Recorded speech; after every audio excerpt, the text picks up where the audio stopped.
হরে কৃষ্ণ। আমি আছি রামায়ণের সেই লক্ষণ ঝুলায়, আর এটি অবস্থিত ঋষিকেশে। তো বন্ধুরা, এই জায়গার মাহাত্ম্য শুনলে আপনারা অবাক হয়ে যাবেন।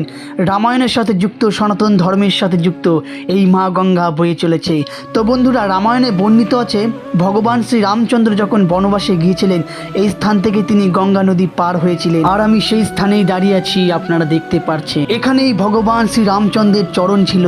মাতা সীতা, ধাতা লক্ষ্মণ এই স্থান থেকেই গঙ্গা নদী পার হয়েছিলেন। আপনারা দেখুন একবার চারিদিকের দৃশ্য বন্ধুরা, মা গঙ্গা নেমে এসেছে গঙ্গোত্রী থেকে। তো বন্ধুরা, এই ঝুলাকে কেন রাম ঝুলা, লক্ষ্মণ ঝুলা, জানকী ঝুলা বলা হয়? কারণ কথিত আছে ভগবান শ্রী রামচন্দ্র যখন বনবাসকালে এই স্থানে এসে পৌঁছেছিলেন, তখন ধাতা লক্ষ্মণ বাঁশ দিয়ে বা বাঁশের কঞ্চি দিয়ে, এছাড়াও বিভিন্ন গাছের উপকরণ দিয়ে বানিয়েছিলেন এই লক্ষ্মণ ঝুলা, যাতে তার দাদা অর্থাৎ ভগবান শ্রী রামচন্দ্রের কোনো রকম যেন কষ্ট না হয়, মাতা সীতার যেন কোনো রকম কষ্ট না হয়, ঠিক সেই কারণেই। আর সেই স্থানেই আমি দাঁড়িয়েছি, আপনারা দেখতে পাচ্ছেন। এবং এখানেই ছিল সেই লক্ষণ ঝুলা। এছাড়াও আপনারা জানেন যে এই ঋষিকেশে ভগবান শ্রী রামচন্দ্র তপস্যা করেছিলেন রাবণ বধের পর ব্রহ্মহত্যা দোষ মোচনের জন্য।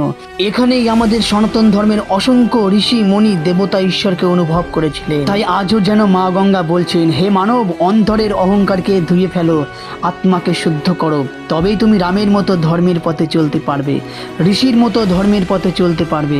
তো বন্ধুরা, এটাই বলার ছিল। হরে কৃষ্ণ, জয় শ্রীরাম।